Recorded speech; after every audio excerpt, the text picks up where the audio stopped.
सभी को हृदय से नमन। हम चर्चा करते हैं कि यह एक चिकित्सा विज्ञान है, ये कैसे काम कर रहा है। जैसे स्वामी जी महाराज भी इसे चिकित्सा के दृष्टिकोण से आपको दे रहे हैं, तो ये कैसे चिकित्सा के रूप में आपको लाभ दे रहा है। तो इसके पीछे का अपना एक विज्ञान है, क्योंकि यहाँ पर आपको हम वायु रूप में आपके औषधि को दे रहे हैं। किस रूप में दे रहे हैं? वायु है। अग्नि का अपना स्वभाव है, अंगम नयति इति अग्नि, कहते हैं अंगम नयति इति, यानी अग्नि किसी भी द्रव्य को नैनो करने में यानी अग्नि इतना नैनो है कि वह किसी भी द्रव्य को अपने स्वरूप में ढाल लेती है, अपने जैसा बनाने की उसकी शक्ति है। ठीक है, जैसे हमने घी जड़ी बूटियां आदि हमने यज्ञ में डाली, तो अग्नि ने क्या किया? छिन्न भिन्न कर दिया और एनर्जी पार्टिकल और गैस फॉर्म में कन्वर्ट कर दिया। कितने रूपों में? 3 रूपों में, एनर्जी पार्टिकल और गैस फॉर्म में कन्वर्ट करके हमारे आसपास के वायुमंडल में इसको घोल दिया। और वो पार्टिकल किस रूप में पहुंच गए?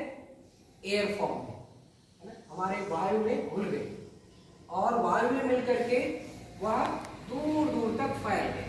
ठीक है, तो यह अभी जैसे कि हम अपने घर में चिकित्सा करेंगे तो इसके लिए कैसे करना है, सबसे पहले तो ये भी समझना है और ये भी समझना है कि आखिर ये किस रूप में आपको कितने समय तक लेना है और कितने समय तक लेने से इसका लाभ मिलेगा। जैसे कि आपने अपने घर में यज्ञ किया, तो यज्ञ करते हैं तो सबसे पहले तो ये समझना है कि हम किस सामग्री से हवन करें अपने घर में। तो हवन करने के लिए आप कोशिश करें, अगर आपके आसपास उपलब्धता है डिजीज के अकॉर्डिंग हवन सामग्री, तो डिजीज के अकॉर्डिंग हवन सामग्री से हवन करें, आहुति करें। और यदि उपलब्धता कम है तो आप अच्छी हवन सामग्री कोई भी ले लें, जैसे अपनी आस्था हवन सामग्री या दिव्य हवन सामग्री आती है, उस हवन सामग्री से आपको आहुति करना, उसमें थोड़ा घी मिला के रख लीजिए पहले से, और उससे आपको श्रद्धा पूर्वक आहुति करना, विधि पूर्वक यज्ञ करके। ठीक है, और इसके बाद फिर जब आपने हवन कर लिया और अंगारे आपके बन गए, अर्थात अब अग्नि शांत हो गई, तो उस अंगारे को हम ऐसे धूनी पात्र में या फिर हवन कुंड में ही हम व्यवस्थित रूप से रख करके और उसके ऊपर अपने डिजीज के अकॉर्डिंग हवन सामग्री को ऐसे डाल देंगे। उसमें जैसे गूगल तिल आदि वात विकार के लिए हम मिला के रखते हैं, वातेष्टि है, यानी वात विकार जो 80 प्रकार के होते हैं उनके समन के लिए वातेष्टि जो बनाई गई है स्वामी जी ने, उसमें आपका रॉ मटेरियल वही है जो आप पिडानिल गोल्ड के रूप में ले रहे हैं टैबलेट फॉर्म में, या पिडांतक वटी के रूप में ले रहे हैं, उसी का रॉ मटेरियल या आर्थोग्रिड करके आप ले रहे हैं। तो उस हवन सामग्री को हमने अंगारे में डाल दिया, तो अंगारे में जैसे हमने डाला तो उसके ऊपर से हम थोड़ा पिघला हुआ घी डाल देते हैं, जिससे मंद मंद धुनी निकलती है, और उसको एक बार हम उस धुनी को चारों तरफ घर में घुमा देंगे और घुमा करके फिर एक साइड में कहीं भी रख देंगे। अब हम उस परिवेश में बैठ करके प्राणायाम करते हैं, क्योंकि वह हमारी जो औषधि थी वो वायु रूप में घुल गई। अब लाभ कैसे मिलेगा? अब जैसे बहुत से लोगों के मन में आता है हवन कर दिया, ध्वनि कर दिया तो सारा काम हो गया, बट नहीं हुआ। क्यों?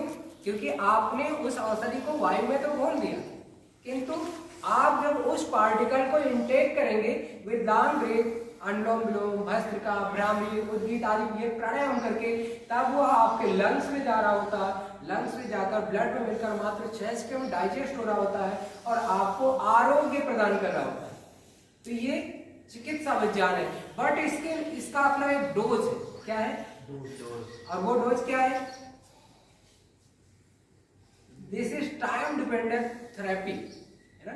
यहाँ पे 45 मिनट की थेरेपी, कितने मिनट की? 45। हाँ, टोटल टाइम इज 45 मिनट। तो 45 मिनट क्यों कहा उन्होंने? क्योंकि यहाँ ऐसा द्रव्य तो है नहीं, यानी सॉलिड में ना लिक्विड में, कि एक बार आपके शरीर में डाल दिया जाए और वो अपना काम करे। यहाँ किस रूप में आपकी औषधि है?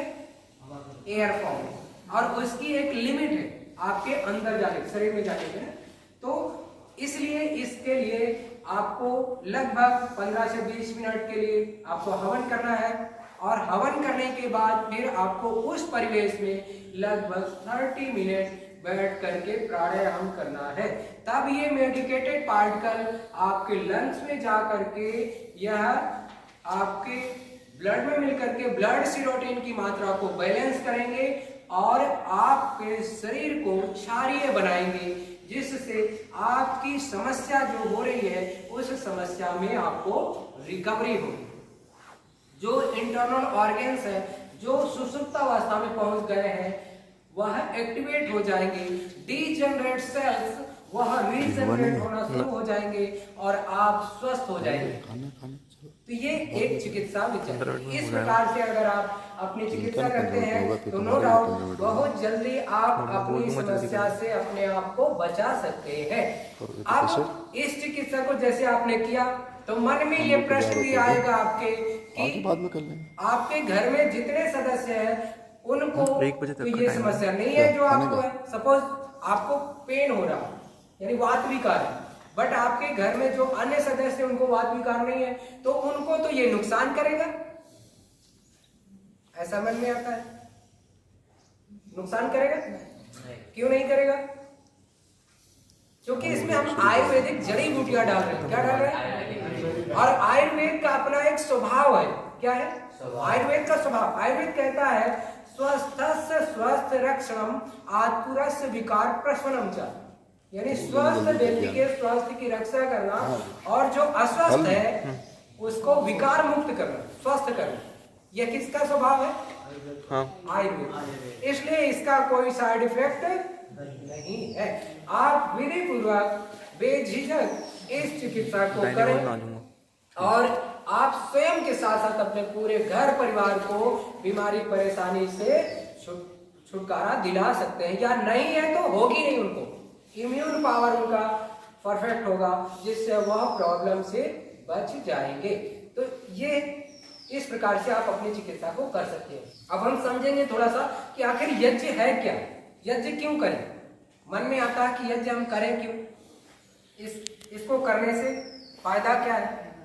कुछ फायदा तो हमें पता है कि यज्ञ करने से वायु शुद्ध होता है। क्या शुद्ध होता है? वायु शुद्ध होता है, ये सभी को पता है। कितने लोगों को पता है? तो करते हैं क्या घर में यज्ञ? नहीं करते। इसका मतलब यह ज्ञान विज्ञान हमारे लिए पूर्ण नहीं है, अधूरा ज्ञान है ना। अब हमें इसे समझना है कि यज्ञ कर रहे हैं तो कम शब्दों में समझे तो यज्ञ करके हम अपने वायु रूप आहार को पका रहे हैं। क्या कर रहे हैं? वायु रूप आहार को पका रहे हैं। अनुलोम विलोम करके माता जी आप लोग क्या कर रहे हैं? हम यज्ञ करके अपने वायु रूप आहार को पका रहे हैं, मेडिकेटेड कर रहे हैं, घी और जड़ी बूटी के गुणों से युक्त कर रहे हैं। अभी मन में कई लोग ये भी कहते हैं कि हम यज्ञ करेंगे तो ऐसे अंगारे अपने घर में अंगारे बना लेंगे, जैसे कि अपना गैस सिलेंडर से हमने स्टोव में अग्नि बना लिया और अग्नि बना करके हम इसमें रख देंगे और उसके बाद अपनी औषधि रख देंगे। तो this is not right way, ये आपका सही तरीका नहीं है। ठीक है, क्योंकि आपने जब अंगारे बनाए तो गैस निकली और उस गैस का प्रभाव अंगारे में आया, आपने घी तो उसमें डाला नहीं है ना। और यज्ञ के बारे में ऐसा कहा गया है आज्यम वही यज्ञ, यानी घी ही यज्ञ। क्या है? घी ही यज्ञ है। हाँ, जहां तक रही बात खास तौर से गाय के घी का, तो गाय के घी में एक विशेष प्रकार का तत्व होता है सैचुरेटिव फैटी एसिड। वह तत्व यानी जब हम उसको अग्नि में डालते हैं तो वह कीटोन में बदल जाता है, कीटोन में बदल करके वायु में मिलता है। वायु क्या है?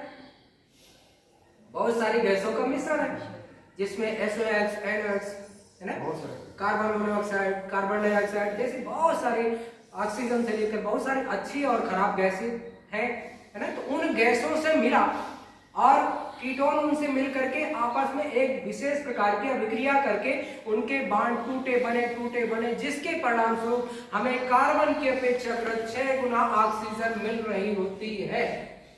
कार्बन की अपेक्षाकृत कितना गुना ऑक्सीजन? 6 गुना, जिससे हमारे आसपास के वायुमंडल में ऑक्सीजन लेवल बढ़ जाता है। कोई डाउट? इस प्रकार से हम अपने घर में ही जंगलों जैसा वायुमंडल बना सकते हैं। जंगल में रहना संभव तो नहीं है क्योंकि शहर में हम कोई सेवा कर रहे हैं या बिजनेस है जो भी है, लेकिन हम जंगलों जैसा वातावरण अपने घर में बना सकते हैं।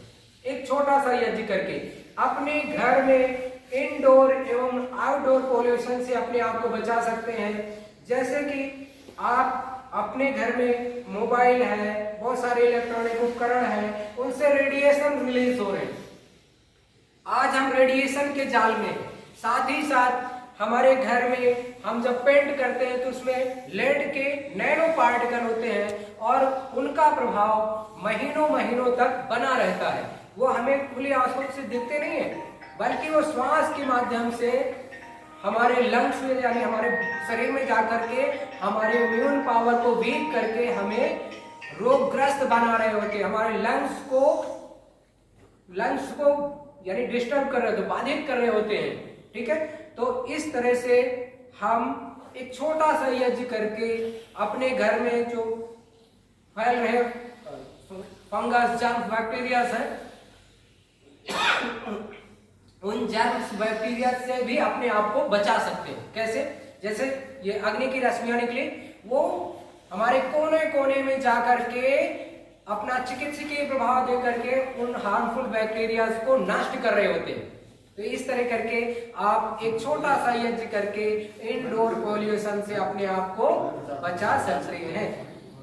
और आउटडोर पोल्यूशन अगर आप देखें तो जो भी हम घी जड़ी बूटी डाली वो वायुमंडल में घुल करके दूर दूर तक फैल गए, तो वही वापस श्वास के माध्यम से हमें भी मिल रहे हैं, पड़ोसियों को, साथ में न जाने कितने जीवधारियों को मिल रहे हैं। और चूंकि वायु को हम रोक ही नहीं सकते तो दूर दूर तक फैल गए। जिस परिक्षेत्र में फैल गए, जितने परिक्षेत्र में फैल गए उसमें उनको श्वास के माध्यम से वो मेडिकेटेड पार्टिकल आरोग्य दे रहे हैं, तो उनके द्वारा हमें पुण्य की प्राप्ति हो रही है। क्या हो रही है? पुण्य की प्राप्ति। तो यज्ञ क्या है? पुण्यों की खेती। क्या है? पुण्य की खेती। अगर पुण्य बढ़ाना तो क्या करें? एक छोटा सा यज्ञ करें, है ना? तो यज्ञ ऐसे कहते हैं यज्ञो वितंत साह्य, यज्ञ सर्वत्र सुख फैलाने वाले। इसलिए इस विशेष विधा को जो हमारे ऋषियों के द्वारा दी गई है, नैनो चिकित्सा को हमें नियमित रूप से अपने घर में करना है। ठीक है, कोई डाउट? नो। किसी का कोई प्रश्न? हाँ, तो मैं आप सभी से अनुरोध करूंगा कि आप अपने घर में विधि पूर्वक यज्ञ एक छोटा सा 15 से 20 मिनट का यज्ञ करके अपने स्वयं के साथ साथ अपने पूरे परिवार के साथ साथ पड़ोसियों को भी उपयोगी, यानी पड़ोसियों के लिए भी आप उपयोगी बन सकते हैं। ठीक है, आइए अब हम प्रार्थना करते हैं। कैसा लगा ये जान विचार? बहुत बढ़िया। हाँ, और जब आप अपने जीवन में इसको उतारेंगे तो ये और अच्छा लगेगा। ठीक है, और यदि हम अपने जीवन को यज्ञ बना लेंगे तो हम अपने जीवन को सुख प्रदान, क्यों? क्योंकि प्रकृति का अपना नियम है कि हम जो देंगे वही हमें मल्टीपल करके वापस मिलेगा। यानी हम किसी जीव को सुख दे रहे हैं, क्या दे रहे हैं? सुख दे रहे हैं, तो वापस हमको क्या मिलेगा? मल्टीपल होके मिलेगा। कोई डाउट? हाँ, इसलिए हमें सुख बांटने की विधा अपनानी है। क्या करनी? सुख बांटने की आदत बनानी है।